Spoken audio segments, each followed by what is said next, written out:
Hi guys, welcome to From the Witch's Garden. My name is Peggy and I am trying to grow a cut flower garden here on my allotment in Kanagawa Prefecture, Japan.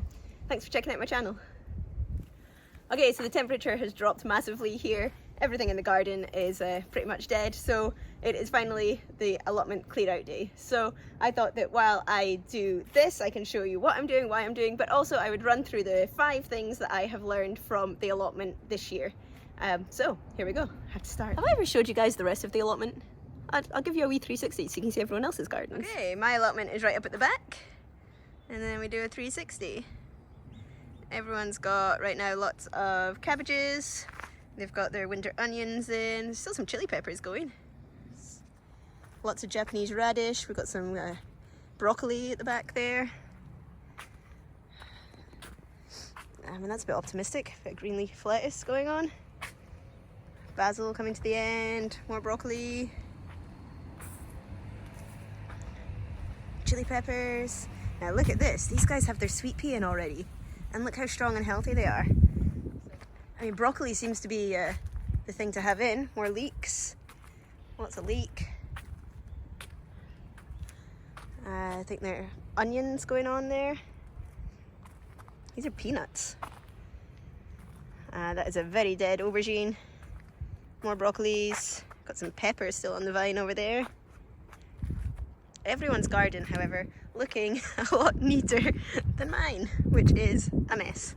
So we really need to get started on clearing it up. Oh, look at those big cabbages. Yum. This is my next door neighbour's plot with her nice chrysanthemums. These are daikon, Japanese radish. These are sweet potato. And she's got some carrots in there, some leeks and some onions. Not sure what she's got going on in there. Like all wrapped up with tinfoil. Huh. More daikon. These are Japanese cabbage, I think. Maybe a sweetheart cabbage. Yeah. And then there's mine, which is a mass of weeds and dead flowers. Yeah. Okay, so I was at my wee boy's Christmas concert this morning at his school, so we are quite late in the day. It's gonna get dark pretty soon. It is cold, it is windy, and it's about to rain. So I'm just trying to get as much as I can done today because it's one of the few days where I don't have the children with me. So I'm just gonna get cracking and see what I can get done today while giving you the top 5 things that I have learned. Okay, lesson number 1, know your garden. Now I came down here before I had anything in the ground, and I looked at my compass and I figured out where the north, south, east, west was, where I thought the sun was going to be most of the time of the day, at the hottest point of the day, blah blah blah. I thought I'd given it quite a lot of detail, quite a lot of thought, and I got it wrong. Because I planted my sunflower here and they were massive, absolutely massive. Now this is the front row of my allotment, and because I had my sunflower in here, by the time they got really tall, which they did very quickly, they completely shaded out my second row here in the garden, and pretty much nothing here grew at all because they were just in constant shade. So spend a little time in your garden checking out actually where the sun's going to be, and think about where you're going to plant things and what's going to cast shadows on other things. So this year all of my short stuff is going here and my taller stuff is going right at the back of the allotment. Seems like common sense. Yeah, it's a mistake I made.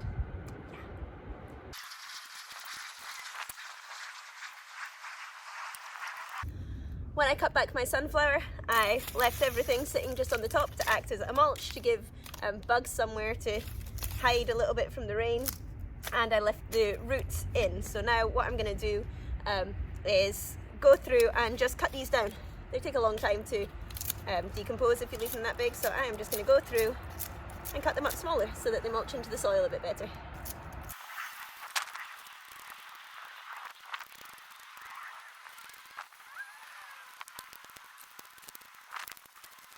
Also, a lot of the weeds around the garden I'm actually going to leave in place. I might take the heads off them, but I'm going to leave the roots in place. But here, I want to be a good allotment neighbour, and these weeds are starting to run into my next door neighbour's allotment, so I'm actually going to pull up these weeds as well. Don't want people getting mad at me.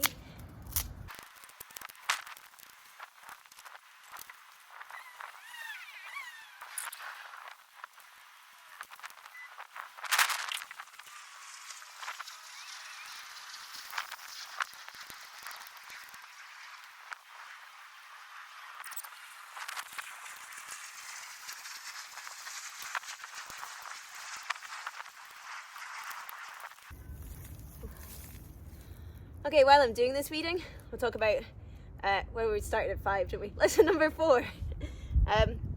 When I was looking at getting this allotment, I did a lot of research. I was looking at other people growing online, and nearly everybody was putting down weed cloth and saying how much this had helped them, how it had made their flowers stronger, how it had helped them be more economical with their time because they were doing less and less weeding. And I thought, okay, I need to be getting myself some weed cloth. I went out, I was looking at what I could get, and then I realised that because I have such a small plot and I'm growing lots and lots of different flowers, I couldn't buy weed cloth that already had holes burnt in it because they were standardized spacings, and that's not what I needed. All my flowers were different spacings.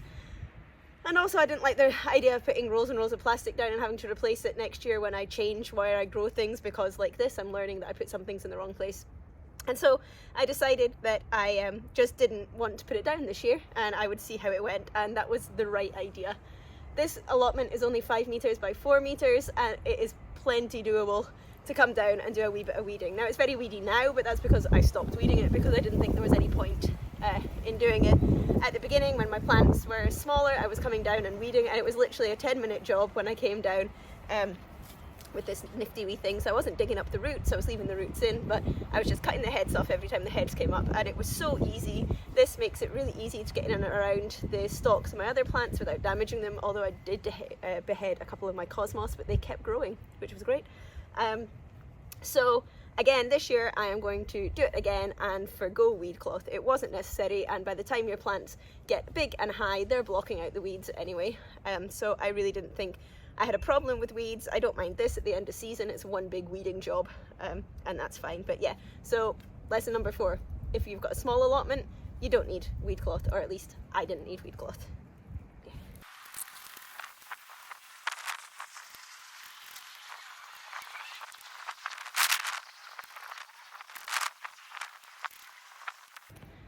I'm going to come back to this row. Lesson number 3. When you're planting flowers for cut flowers, you can put your spacings much closer together than the back of the packet says. But one thing that I learned was that things will spread out way much more than you expect them to. So this Comfrena is massive and it's huge, and it's given me so many flowers over the season, and I really like it. But it got so big and bushy that it actually blocked out the next 2, almost 3 rows behind it. So my Chinese aster didn't grow, my ergoneum didn't grow. I had 2 different types of ergoneum in there, didn't grow, and my nigella didn't do very well, all because it was getting crowded out and shaded out from this, because it just got so big and bushy. So although the plant packets often tell you how tall something gets, you might just want to do a quick Google search and check how bushy it's going to get so that you know how much space to give it. Also, my cosmos I've spoken about in previous videos, I put way too close together. So I have in a 90 centimeter row, I had 3 plants in there, but this year I'm only going to put in 2, because I felt that if I'd just given them a little bit more space, I would have had much stronger, much straighter stems and bigger flowers. So although you can put your spacings closer together than the seed packet recommends when you're growing for a cut flower garden, things will spread out a lot more than you expect them to. Give them a bit of space. Right, it's time to cut all this back.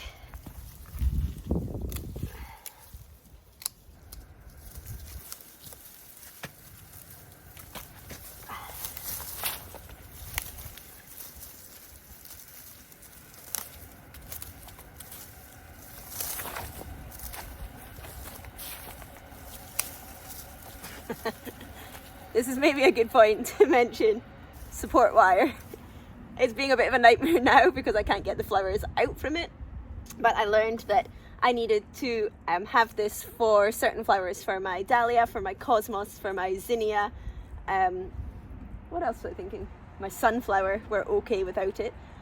But basically, I started this at, I think the first layer I put on was about 50 centimeters, and then I started putting another one on about 1 meter up. But because of my weather here, it got really, really windy for typhoon season and rainy season, and I realized that instead of 2 layers of support wire, I need 3. I need to have my first one on much, much lower to help the plants when they're first coming up, because that's when they get the roughest weather here. So next year I will be putting on 3 layers, and I will be putting them on much earlier. Basically, as soon as the plants are in the ground, I will be putting my support wire up. my support netting up, sorry. And this time I'm going to do it at 30, 60 and 90 centimetres, just to make sure that the plants have nice strong support and aren't falling over the way that my cosmos and my amaranth did last year. So support netting, more than you need, lower than you think you need, and earlier, as early as you can, get this stuff on.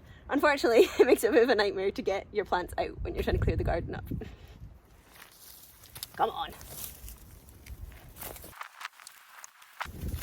Again, as I'm cutting this down, I'm cutting the stems really short, but I'm leaving the roots in, just with little stumps. I don't need to be planting this part of the garden up until February time. So I'm going to leave them, the roots in, just to die down over the winter instead of disturbing my soil. I mean, I could just leave the whole plant in if I liked, but this is Japan and we don't leave it messy. The neighbours would be upset.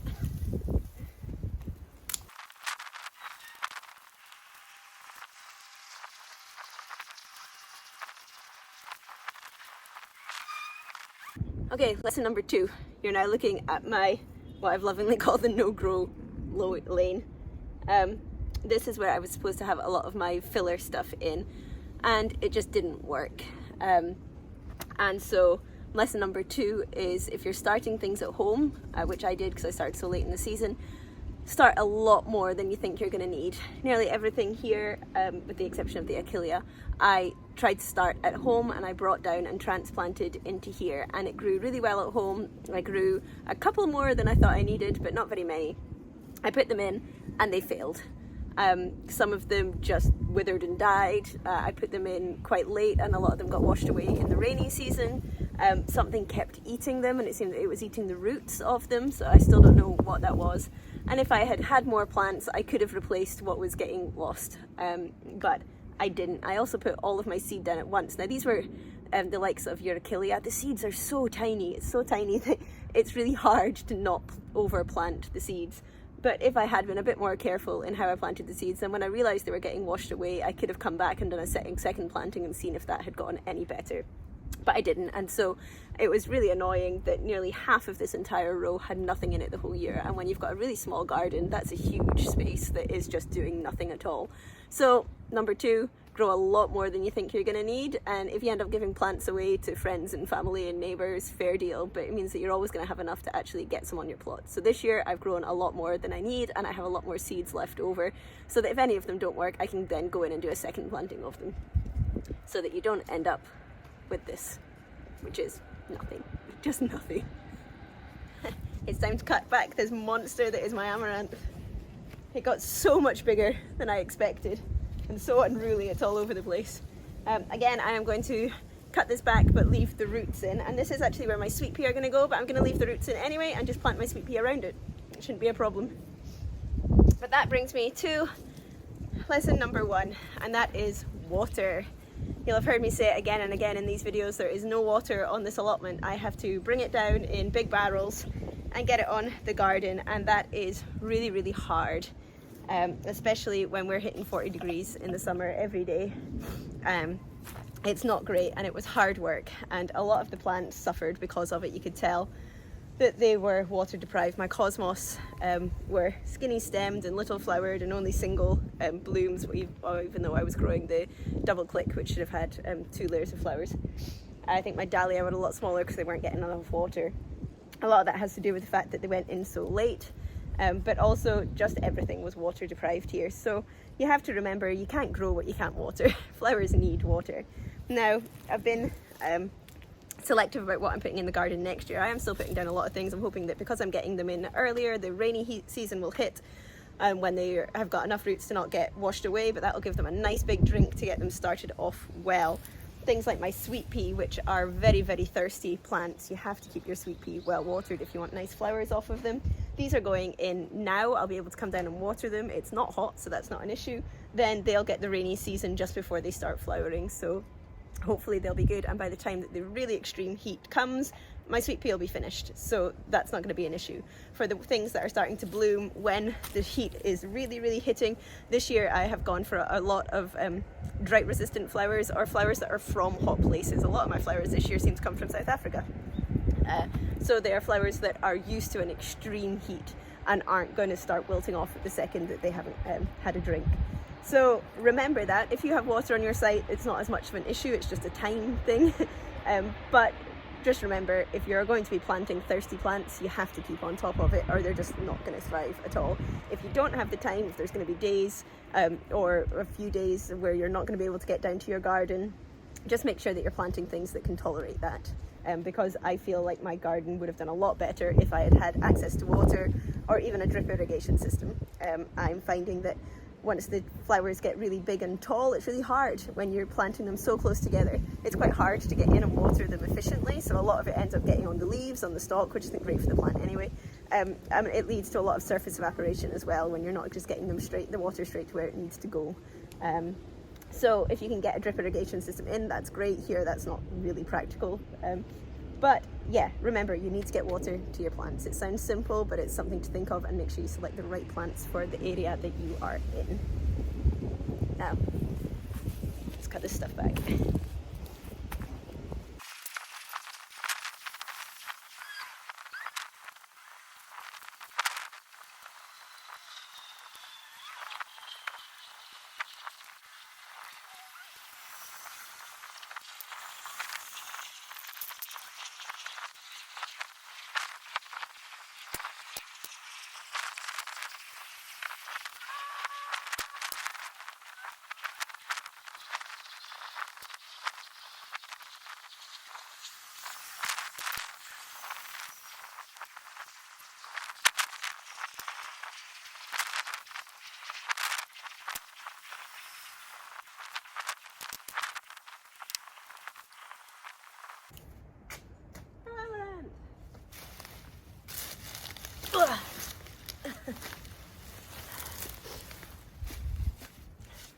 Finally, I think the most important thing I learned this year is not to be so hard on yourself. Don't be so hard on yourself. The garden that I imagined and the garden that I got were two completely different beasts. I have killed so many plants this year. You try and try and try, and they just die. And it's just something you have to accept. Sometimes it's out of your hands, sometimes it's weather, sometimes it's bugs, and sometimes it is you. You just messed up. And that's okay. You know, I didn't have the massive vases of beautiful flowers that I was hoping for, or the beautiful bouquets that you see other people making on these Insta channels, but it's my first year. It's my first year trying. And I did all right. And that's enough for me. And honestly, even if everything didn't work, I've loved being down here. Yeah, it's been hot, really hot, and really sweaty, and there are so many mosquitoes, so many bloody mosquitoes all the time. And it rains and it typhoons, and everything that you've done gets washed away or blown over and you have to start again. But it's all right, because it's nice. As a mother of 3 small children, I get very little alone time. And even on the allotment, if you watch back at my last videos, I quite often have them in tow with me. But on days like today, where I get to just come down and tune out the background noise, it's really, really nice. You never get as much done as you think you're going to do. Your flowers are never as beautiful as they think they're going to be. You never get as many as you think you're going to get. Your time runs out really quickly, and then the season's over. But it's nice. So I'm going to sit on my dead amaranth and look at my very weedy garden and enjoy some bancha. Yeah. And then I'll get back to weeding. So thanks for checking out my channel. If you want to follow along and see what happens next season and what happens over the winter, I'm going to get my sweet pea in soon. I'm going to keep growing things on at home, and very quickly, because we get mild winters here, everything's going to hopefully start growing again. If you want to watch us, hit the subscribe button, and I will see you guys next week.